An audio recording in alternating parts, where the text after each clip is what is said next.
할렐루야. 날씨가 많이 추워졌어요. 그래서 어제 눈 오니까 목사님께서 새벽기도 줌으로 하라고 하셔서 너무 춥고 막 눈 오고 그러면 무리해서 나오지 마시고 이게 밴드로 할 수 있거든요. 그래도 한 두세 분씩 들어와서 보시니까 너무 무리 안 하셨으면 좋겠고. 안 추우신가요? 히터 안 틀어도 되죠? 아직은 괜찮은 것 같습니다. 자, 고린도 후서 어제 우리 김도현 목사님께서 잘 설명해 주셨습니다. 그래서 제가 좀 공부를 했는데 좀 다 생략하고 우선은 바울이 2차 전도 여행 때 이곳에서 한 1년 반을 있었어요. 그래서 처음 고린도에 가가지고 여기서 이제 그 천막하는 일, 브리스길라, 아굴라 이 부부들을 만나지요. 그래서 낮에는 일하고 저녁에는 복음 전하고 또 주일에는 교회를 이렇게 열어서 그 사람들이 복음을 듣는 사람들이 모여서 모이다 보니까 이제 이게 교회가 된 겁니다. 이 큰 도시, 향락의 도시죠. 무역의 도시고 이곳에서 교회가 처음 생겨났습니다. 그러니까 좋은 점도 있었지만 좀 문제도 있었다. 그리고 이 3차 전도 여행 중에는 에베소는 이게 정반대편입니다. 배로 이렇게 반대편인데 육로로 가면 뺑 돌아가고 배로 가면 좀 약간 직진인데 에베소에서 그때 한 3년 이상 머물렀거든요. 거기 있으면서 고린도 교회와 서신을 주고받고 또 방문한 사람들이 오고 바울도 이렇게 방문을 하면서 이 교회를 어떻게 보면 목회를 한 거죠. 원격 목회 이렇게 보시면 좋을 것 같고 이 과정에서 우리가 지금 보는 고린도 후서는 굉장히 그 어느 때보다 더 이렇게 거짓 선동자들이 있었어요. 그걸 거짓 교사 뭐 이렇게 부르는데 이들 때문에 흔들리고 바울을 굉장히 공격을 했습니다. 바울이 진짜가 아니다. 그래서 이런 말을 들은 이 바울이 정말 눈물로 사랑으로 쓴 편지들이 이제 두 번째, 세 번째 이런 편지들이 되는 겁니다. 그래서 이들이 어떻게 공격을 하냐? 바울은 가짜다. 왜냐하면 정식으로 파송받지 않았다. 예루살렘 교회에서 임명장을 받고 파송장을 받고 정식 절차를 밟고 이렇게 와야 되는데 그것이 아니다. 왜냐하면 얘는 추천서가 없다. 그리고 가는 데마다 연보를 모아가지고 도와주려고 막 사람들에게 돈을 받는데 자기 배를 채운다. 이 바울을 막 무너뜨리려고 공격을 하는 거죠. 이 바울을 무너뜨리는 것은 바울 혼자 한 명을 무너뜨린 게 아니죠. 바울이 전한 그가 가진 복음, 예수도 무너뜨리려고 하는 이들의 시도였습니다. 그래서 이 바울은 이 후서에 보면 가려고 했는데 못 갔다, 이렇게 가려고 했는데 저렇게 갔다, 막 자기 자신을 설명하죠. 이 또한 변호하기 위함입니다. 사정이 있었고, 이런 문제가 있었고, 이런 일들이 있었고, 하지만 너희들을 사랑하는 나의 마음은 변치가 않다. 자기 변호를 많이 하고 있고요. 이 변호를 왜 하냐면 자기의 자존심을 지키려고 하는 게 아니죠. 자기가 전한, 자신이 말한 그 복음, 그 예수 그리스도가 진짜라는 것, 사실이라는 것을 지키려고 계속 변호하는 겁니다. 내가 가짜라면 내가 전한 복음도 가짜라는 것, 너희가 믿는 그리스도도 가짜라는 것. 그래서 이 고린도후서를 읽어보시면 순서가 조금 뒤바뀌어 있어서 조금 상황이 이게 잘 이해가 안 되실 수도 있지만 뭐를 생각하면 좋냐면요.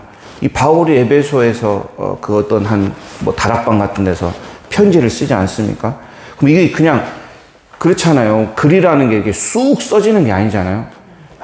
기도하다가 글을 쓰다가 울다가 막 또 안 된 건 또 접었다가 지웠다가 다시 쓰다가 정말 그런 뭔가의 고뇌의 시간, 또 그것이 어떻게 보면 눈물의 시간, 사랑의 시간, 그런 그 바울의 상황들을 우리가 머릿속에 떠올려 보면서 함께 이 서신을 읽으면 좀 은혜가 되실 줄 믿습니다. 1절에서 한번 읽어보겠습니다. 시작.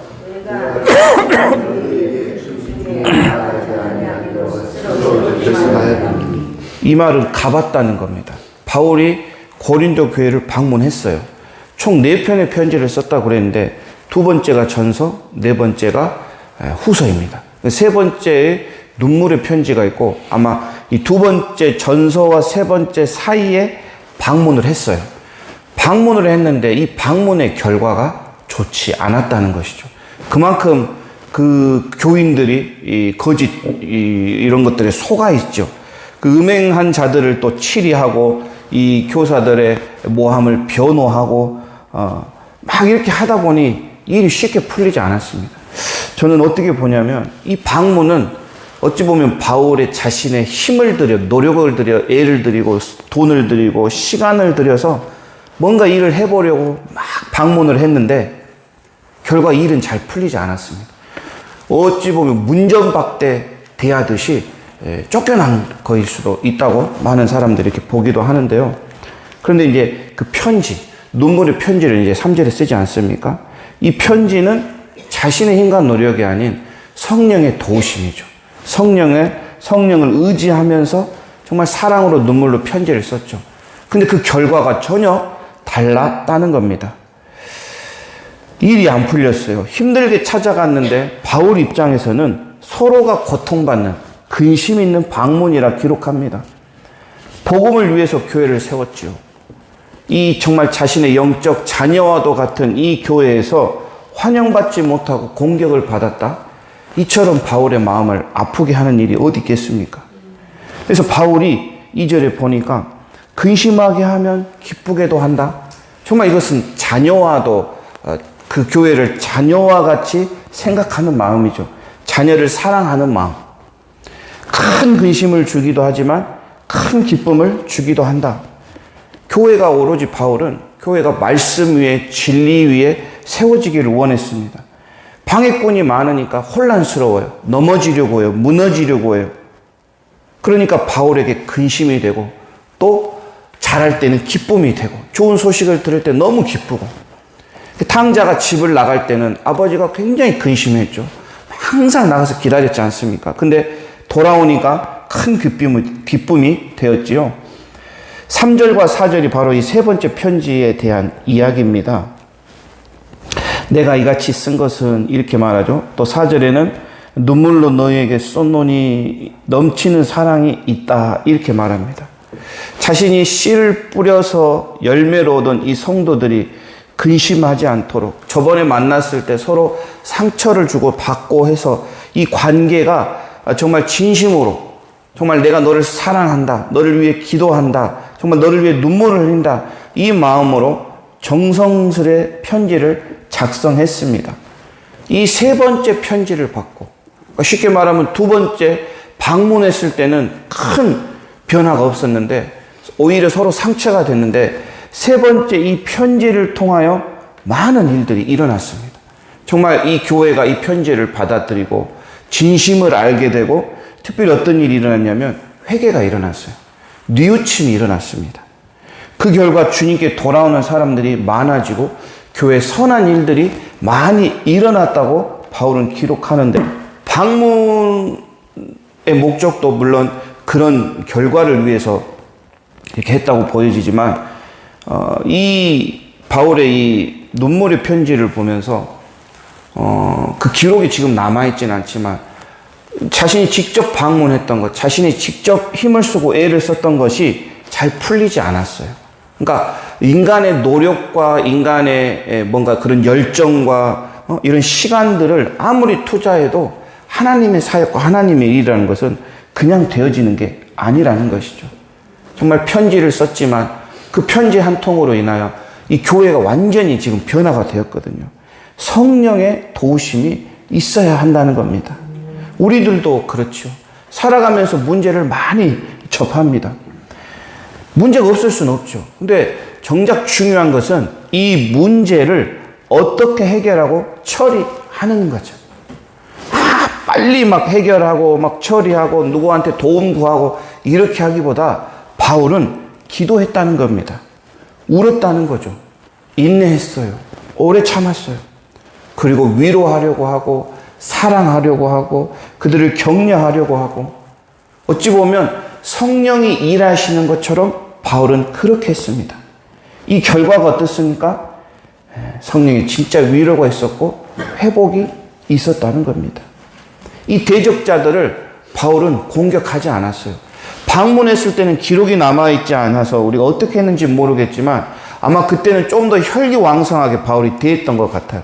서로가 벽을 치고 적을 치고 서로가 상처를 받고 그랬지만 바울은 세 번째 편지에서는 그들을 공격하지 않았습니다.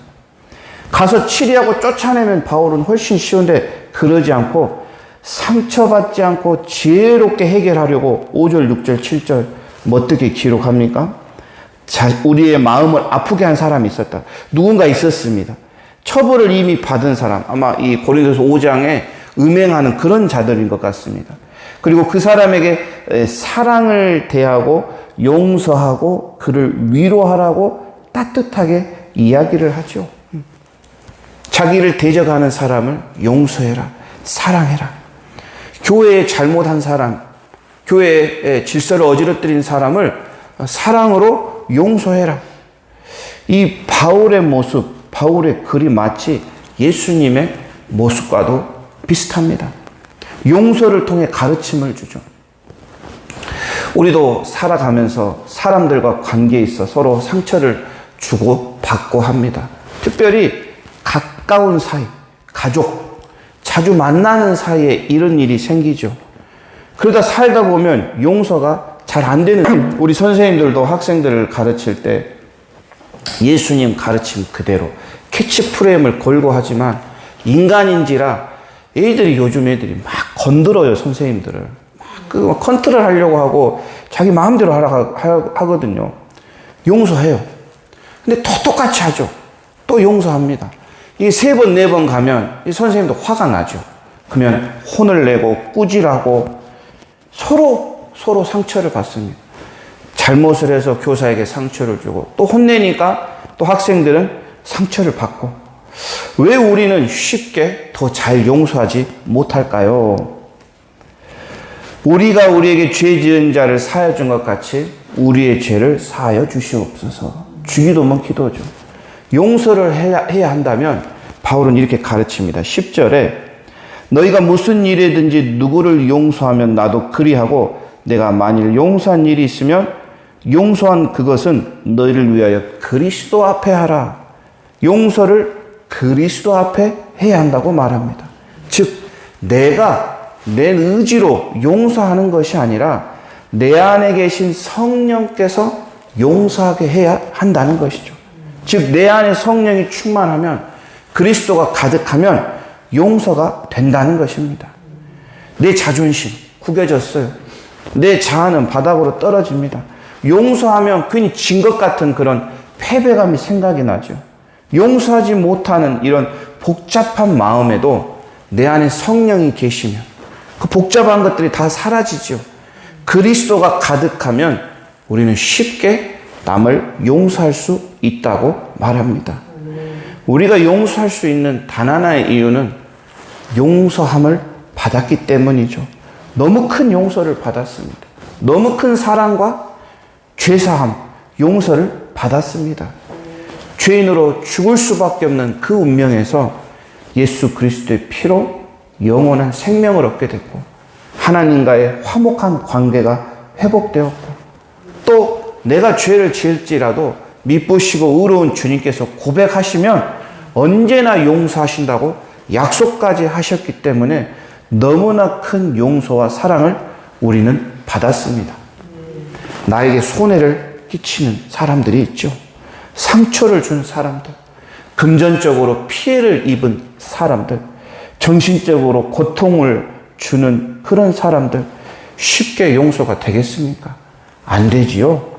그런데 용서가 안 된다는 것은 11절에 사탄에게 속지 않게 하려고 용서하라고 한다는 거예요. 용서가 안 되는 것은 사탄의 계략이라는 것입니다. 제가 미국에 교환학생으로 1년을 갔는데 그때 한국 학생들이 몇 명이 같이 갔습니다. 이제 잘 모르는 친구들이죠. 근데 이제 학교가 갔다 보니까 같이 갔고 뭐 기숙사 생활 서로 하다 보니까 친해지게 되고 또 이제 미국 가서 외국 음식만 먹으니까 주말에 교회를 가지 않습니까? 그러니까 얘네들이 교회를 안 가봤어요. 그래서 다 데리고 이제 교회를 다니다 보니까 좀 친해졌습니다. 다 괜찮았는데 이제 그 중에 한 친구 남자 학생이 있었는데 저랑 동갑이었는데 그 친구가 부모님 이혼하시고 가정 형편이 안 좋고 뭐 상황이 어쩌고 저쩌고 쉽게 말하면 돈이 없다는 겁니다. 이제 돈을 이제 빌리는 거예요. 유학 생활을 하는데 진짜 돈이 하나도 없습니다. 부모님이 지원을 못 해주고 뭐 이렇게 해줄 줄 알았는데 이게 안 되고 막히고 하다 보니까 5불씩 10불씩 이제 빌려가는 거죠. 사람들이 좀 안 빌려줘요. 근데 이제 어떻게 저랑 친해져가지고 밥도 한번 사주고 돈도 이렇게 빌려주고 뭐 학교에 뭐 내야 된다 하면 또 같이 내주기도 하고 저도 없는 형편에 서로 도와주다 보니까 이제 한계가 찬 겁니다. 금액도 엄청 커지고 뭐 완전 밑빠진 독에 물 붓기죠. 도와주는데 좋은 일 하는데 이제 저도 시험에 듭니다. 시험에 들고 또 한바탕 하기도 하고 서로 상처를 주고 받기도 하고 결국은 그 친구는 이제 좀 문제가 생겼었어요. 막 경찰도 오게 되고 미국 경찰도 막 오게 되고 막 기숙사에서 쫓겨나기도 하고 이런 문제들이 조금 있었는데 결론은 못 받은 돈이죠. 그 친구가 어떻게 됐든 돈을 받기로 약속까지 하고 뭐 이렇게 쓰기도 하고 했지만 못 받았습니다. 그러니까 그 못 받은 돈과 그 친구의 이름, 그 친구의 그런 말했던 것들이 이제 저에게는 상처로 다가오는 거죠. 그러니까 생각만 하면 미워요. 미국 생각하면 걔 생각나고 걔 생각나면 밉고 용서가 쉽게 되지 않더라고요. 근데 어느 순간 뭔가 이렇게 내가 애를 용서해야겠다 이런 다짐을 한 게 아니라 뭔가 은혜가 있고 성령이 있고 그리스도가 마음이 있고 하니까 좀 그런 것들이 정리가 되더랍니다. 내가 막 용서하려고 하는 게 아니라 은혜 받으니 그냥 나도 모르게 그냥 정리가 되는 거예요. 이거 어차피 못 받은 거 기분 좋게 생각하자. 그럼 내가 기부했다고 생각하고 그냥 이 친구 미워하면 그냥 나만 마음이 아프잖아요. 그래서 어딘가에서 그냥 신앙생활 잘하고 있기를 그냥 바라고 옛날에는 막 찾으려고 막 수소문도 했어요. 어디에 이제 광주에 있으니까. 근데 지금은 그런 생각도 전혀 없이 그냥 이 친구 이름 이제 떠올리면 차라리 기도가 나오고 어디서 신앙 잃지 않고 좀 잘 신앙생활 했으면 좋겠다. 그냥 이런 마음입니다. 그러니까 용서하고 나니까 마음이 편해지죠. 이제 미국을 생각해도 그 친구를 생각해도 그런 사건들이 별로 기억이 나지 않습니다. 아깝다는 마음이 없죠. 그래서 이런 용서, 이런 것들이 한 번, 두 번 생기니 이제 또 다른 사람을, 또 다른 상황을 용서할 수 있게 된다는 것이죠. 그래서 용서는 상대를 풀어주는 것, 자유하게 하는 그것도 있지만 동시에 나를 묶고 있는 그 사슬이 있죠. 그 괴롭힘이 있고 그 아픔이 있죠. 이것들을 끊어내는 일이기도 하니까 너무 용서가 중요하다는 겁니다. 용서하지 못하는 마음을 사탄은 끝까지 물고 늘어지죠. 우리는 다 연약하죠. 실수합니다. 바울처럼 나는 잘못이 없는데 그냥 사랑했는데 그냥 교회를 걱정한 것뿐인데 공격당할 수도 있어요. 시기당하고 질투당하고 모함받을 수도 있습니다. 얼마나 억울하겠습니까? 그러나 용서하지 못하는 것이 사탄의 계략에 속는다. 이것을 우리가 알아야 되고 용서할 수 있으면 용서해라. 용서가 잘 안 되면 내 안에 성령이 더 부어지도록 우리가 기도해야 할 것입니다. 마지막 15절 그리스도의 향기. 용서하면 그 향기가 퍼져나가죠. 누군가가 맞지 않아도 내 안에 있는 그리스도는 반드시 퍼져나가게 되어 있습니다. 이 향기라는 것은 억지로 뿌린다고 되는 것이 아닙니다. 이 예배당 안에서만 흘러나는 게 향기가 아니라 세상에 나가서 본이 되었을 때, 특히 누군가를 위해 우리가 기도할 때, 눈물을 흘릴 때, 상처 준 사람들, 피해 입힌 사람들을 내가 용서할 때, 또 관계가 끊어지려고 할 때, 내가 먼저 손 내밀 때, 이럴 때 나오는 것이 그리스도의 향기죠. 바울은 생명으로부터 생명에 이르게 하는 향기라고 이야기합니다. 자, 17절 한번 같이 읽어보겠습니다. 바울은 17절 말씀으로 정리를 하죠. 2장을 시작. 우리는 수많은 사람들처럼 하나님의 말씀을 혼잡하게 하지 아니하고 곧 순전함으로 하나님께 받은 것 같이 하나님 앞에서와 그리스도 말하노라. 거짓 교사들은 장사꾼처럼 말씀을 이용해 먹었습니다. 혼잡하게 했죠. 헷갈리게 했습니다. 하지만 바울은 정반대죠. 눈물과 사랑으로, 용서와 진실함으로 복음을 전했습니다. 그래서 그에게 이런 그리스도의 향기가 났던 것이죠. 그래서 오늘 하루도 우리가 용서가 있고 또 그리스도의 향기를 잘 뻗들이는 그런 복된 하루 되시기를 바랍니다. 함께 기도하겠습니다. 사랑의 하나님 감사합니다. 오늘 또 바울의 눈물과 바울의 사랑의 편지를 통하여 우리에게 말씀해 주시니 감사합니다. 매일 말씀 주십니다. 그 말씀에 조금씩 하루하루 순종하며 살아갈 수 있도록 은혜 내려 주시옵소서. 오늘도 하루를 살아가면서 나와 관계 맺는 많은 사람들이 있습니다. 모든 사람들을 친절하게 대하고 부드럽게 대할 줄 아는 너그러운 마음을 저희들에게 주시옵소서. 여러 문제들이 있더라도 그런 문제들을 맞닥뜨리더라도 주님께 먼저 기도할 줄 아는 무릎을 허락하여 주시옵소서. 죄 지은 자를 용서하신 것 같이 저희들의 죄도 용서하신 것처럼 저희들도 용서하기를 원합니다. 엄청난 사랑과 용서를 받은 것을 우리가 기억하게 하시고 내 힘이 아니라 내 안에 계신 성령께서, 내 안에 계신 그리스도께서 그의 능력으로 용서할 수 있도록 도와주시옵소서. 특별히 저희들을 향하여 미랄도리 학교와 교회를 통하여 그리스도의 향기가 널리 퍼져나가기를 원합니다. 사랑의 향기가, 용서의 향기가, 위로의 향기가, 격려와 칭찬의 향기가 퍼져나갈 수 있도록 내 안에 계신 성령께서 능력으로 행하여 주시옵소서. 저희 오늘 또 주님 앞에 나와 무릎 꿇는 성도들의 기도를 기억하시고 우리들의 기도가 주님 마음속에, 주님 발 아래 올려지기를 간절히 원합니다. 감사하며 살아계신 예수님의 이름으로 기도드립니다. 아멘.